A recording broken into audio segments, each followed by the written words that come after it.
Donald Trump's big bill is bigly unpopular. Today, new polling from the Washington Post and Ipsos shows that Americans oppose the plan 2-1. Turns out cutting taxes for the very wealthy and for big corporations while cutting health care for everyone else is not very popular. And if you were hoping the Senate would moderate the worst impulses of the House Republican caucus, I got some bad news. As it turns out, the Senate version of the bill cuts more from Medicaid, imposing even stricter work requirements than the House bill. Congresswoman Jasmine Crockett is a Democrat of Texas. She's running to serve as ranking member of the Oversight Committee, and she joins me now. Good to have you here. Good to see you. Let's start with the polling because it strikes me as both sort of encouraging for those opponents of the bill, also a huge messaging opportunity because a third of people don't have an opinion of it. So you've got 23 support, 42% oppose, 34% no opinion. What does that say to you? Yeah, it says that we still have a lot of work to do as it relates to kind of getting the message out. I do appreciate the fact that we've had some time, which is something that we didn't have when we went through the continuing resolution fight that we had where who sent out a tweet and all of a sudden a bill went kaput. And so I do appreciate that we're kind of getting through it, but you're talking about pages and pages of legislation. And then you have, the Trump administration throwing things out like, oh, we're not going to put a tax on this, so you should love it. But they're not telling the other side of the story. Like at the end of the day, would you rather have a tax bill that may be $5, less that you're normally keeping in your pockets, but you don't have this crazy random healthcare bill? Right. Probably so, right? Like, and the reality is that people are going to die. Listening to the stories of people that literally have only been able to live because of Medicaid, it's heartbreaking. And the fact that we're talking about rich people just keeping more money in their pockets while literally other people are going to die, it sounds anti-American and definitely sounds anti-patriotic.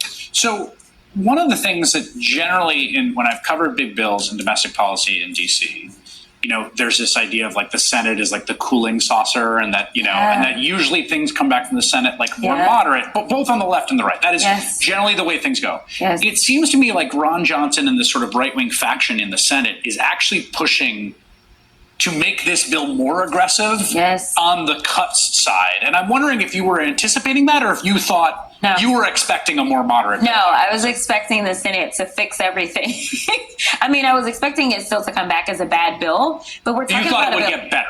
Correct. I thought it would get better. We're talking about a bill that only made it through the House by one vote. Right. One vote. So literally it's like two people went AWOL, right? And another two Republicans voted with the Dems. And then another one just said, listen, I'm just going to white light this or, vote present. Yeah.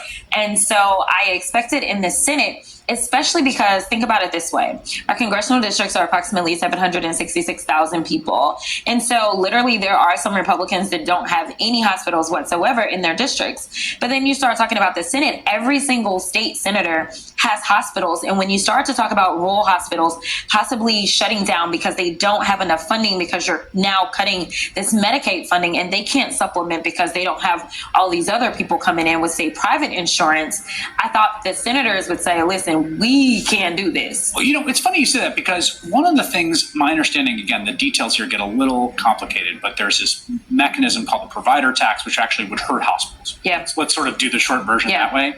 They're trying to squeeze more revenue.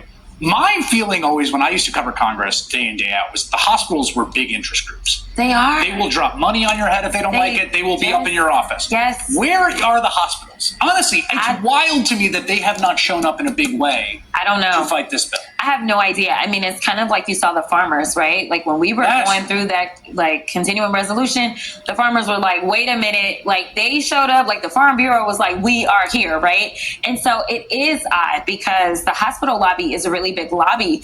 And a lot of people probably think of lobbies and they think, oh, you're going to be the antithesis of me. But when you're talking about rural America, like I lived in East Texas, let me tell you, hospitals are shutting down. And in rural America, you don't have as many providers either. And so literally, if you have this specialized cancer, you can't stay at home. You've got to go somewhere else because there's no one that knows about the help that you need. So it is really odd. And I tell you this, that there's going to be more hurt that comes to red states than blue states. Blue states can actually take in a lot of this, not to say that they should and not to say that it's right, but like it will be disproportionately red states will get hurt by the Medicaid cuts in both these versions. Yes. Yes, absolutely. Congresswoman Jasmine Crockett, who is from the state of Texas. Thanks so much for your time.